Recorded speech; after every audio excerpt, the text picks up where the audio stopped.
السلام علیکم ورحمۃ اللہ وبرکاتہ۔ قال اللہ تبارک و تعالی فی القرآن المجید والفرقان الحمید۔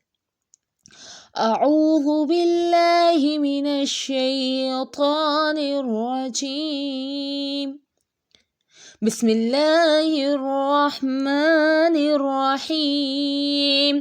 لکل جعلنا منکم شرعۃ ومنہاجا، ہم نے ہر ایک کے لیے شریعت اور منہج بنا دیا۔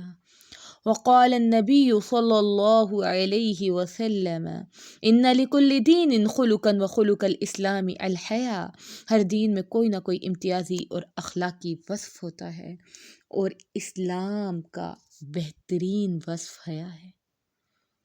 کیا کہنے اس دین کے جس کا امتیازی وصف ہی حیا ہو، اس کی حقانیت و صداقت پہ کیسا شک۔ دین ابراہیمی اپنے آپ میں بذات خود ایک مکمل پیکج ہے، ایک ایسا کوہ نور جس میں شرم و حیا جیسے آبگینے نہایت ترتیب سے جڑ دی ہیں۔ جو اس سے وابستہ ہوا اس کی خوبصورتی اور وقار میں اضافہ ہوگا۔ لیکن معاشرے میں سب ایک سے نہیں ہوتے۔ جہاں قدر شناس لوگ موجود ہیں وہاں کچھ ناعاقبت اندیش افراد بھی معاشرے کے چہرے پہ بدنما داغ ہیں، جو اپنے دین حنیف کو ترک کر کے اغیار کے رسوم و رواج اور بے حیائی کے کاموں میں شریک ہوتے ہیں، جن کے بارے میں اقبال نے کہا وضع میں تم ہو نصارا تو تمدن میں ہنود، یہ مسلمان ہیں جنہیں دیکھ کے شرمائیں یہود۔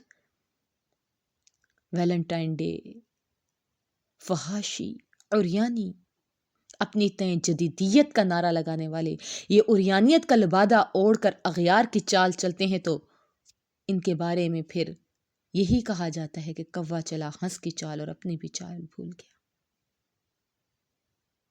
نام نہاد آزادی کے نام پہ ناچ گانے والوں کو کیا معلوم کہ رب العالمین کی رضا کن امور میں ہے۔ یہ فتنوں کا دور ہے، یہاں قدم قدم پہ آزمائشیں ہیں، جس کا ایمان جتنا قوی اس کی آزمائش ویسی ہی۔ دنیا کی چکا چوند انسان کو مرعوب کرتی ہے، لیکن اسلام ایک مکمل ضابطہ حیات ہے۔ اسے سمجھنے کی بڑی اشد ضرورت ہے۔ ہم یہ جملہ کہہ تو دیتے ہیں کہ اسلام ایک مکمل ضابطہ حیات ہے، لیکن بعض اوقات ہم عادتاً کسی بات کو اتنا سن چکے ہوتے ہیں کہ اس کے معنی تک رسائی نہیں پا سکتے، اس کی گہرائی سے واقف نہیں ہو پاتے، اسے عمومی گردانتے ہیں۔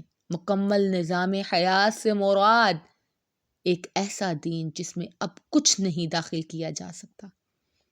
پانی سے لبالب بھرے گلاس میں اگر آپ اضافی پانی ڈالیں گے تو کیا ہوگا؟ سب بہہ جائے گا۔ یہی حال ہمارے دین کا ہے کہ اس میں نہ ویلنٹائن ڈے کی خرافات داخل ہو سکتی ہے، نہ جشن عید میلاد النبی، نہ جاہلانہ رسوم، اور نہ ہی غیر ضروری نکاح کی جو رسوم ہوتی ہیں وہ۔ اغیار کو کاپی کرنے کے چکر میں ہم معاذ اللہ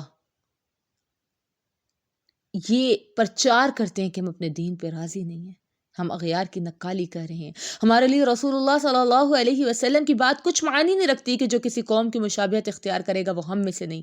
اگر وہ امت مسلمہ میں سے نہیں تو پھر سوچیے اس کا شمار کس میں ہوگا۔ فقط ایک ساعت درکار ہے یہ بات سمجھنے میں، جس کا محمد رسول اللہ سے تعلق نہیں وہ تو تباہ ہو گیا، برباد ہو گیا۔ ہم تو بہترین امت تھے، کنتم خیر امت اخرجت للناس، ہم تو لوگوں کے لیے نکالے گئے تھے کہ انہیں ہم نیکی کی باتیں بتائیں، انہیں ہم برائی سے روکیں۔ رب رحمان سے تعلق کا تعارف ہونا، اپنے اندر کے انسان سے واقف ہونا، بے حیائی کی اس چھائی ہوئی ظلمت میں اپنے ہاتھ میں تھامے کسی جگنو کی رفاقت ہونا، یہ معمولی باتیں نہیں ہیں۔ اور دیکھیں نعمتوں کی فراوانی کبھی کبھار انسان کو کس قدر ناشکرہ بنا دیتی ہے۔ ہمارے وطن عزیز میں آزادی اور حقوق نسواں کے نام پر میری مرضی کے نعرے لگائے جاتے ہیں، میرا جسم میری مرضی، اور دوسری طرف اس کے برعکس پڑوسی ممالک میں حجاب پہننے کے لیے خواتین جہاد کا مظاہرہ کر رہی ہیں۔ عقل سے پیدل ان نام نہاد جدیت پسند جہلاء کو یہ منظر دیکھ کر اپنے سوئے ہوئے ضمیر اور مردہ ہوتے ایمان میں ذرا سی جنبش نہیں محسوس ہوتی؟ اگر نہیں تو پھر تف ہے ایسے ضمیروں پہ کہ یہ ہلکی سی بھی زندگی کی رمق لیے ہوئے نہیں۔ ایک چادر، ایک دوپٹہ، ایک حجاب، یہ چند سو یا چند ہزار روپے کا نہیں۔ یہ کپڑا جب کسی اسلام کی شہزادی یا کسی مرد مومن کے لباس کا خاصہ بن جائے نا، تو یہ انمول ہو جاتا ہے، پھر اس کی قیمت چند ٹکے نہیں ہوتے، بلکہ یہ رب تعالیٰ کی رضا کے لیے پہنا جاتا ہے، اور پھر اسے صبغۃ اللہ کہتے ہیں۔ یہ دین عظیم الشان نعمت ہے۔ دیکھیں، ہم میں سے ہر ایک کی پسند یہ ہوتی ہے کہ ہم کھلی چیز کبھی نہیں لیتے۔ دکاندار ہمیں کسی کھلے پیکٹ میں ملفوف ہمارا منتخب سامان بھلے کم دام میں بھی دینے کا آمادہ ہو، ہم فقط وہی چیز حاصل کریں گے جسے پہلے کسی نے استعمال نہ کیا ہو، جو سب سے منفرد ہو۔ ہمیں اسی زیور کی قدر ہوتی ہے جو لاکر میں چھپا کر 7 پردوں میں رکھے جاتے ہیں۔ تو مسلمہ عورت میں بھی حیا ایک امتیازی وصف ہے، اور ہمارے نبی صلی اللہ علیہ وآلہ وسلم سب سے زیادہ حیا کرنے والے تھے۔ آقا علیہ السلام کا فرمان ہے، جب تم میں حیا نہ باقی رہے تو جو جی چاہے کرو۔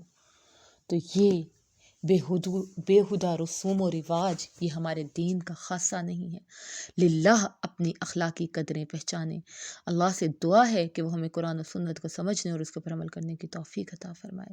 سبحان ربک رب العزت عما یصفون وسلام علی المرسلین والحمد للہ رب العالمین۔ آمین یا رب العالمین، آمین۔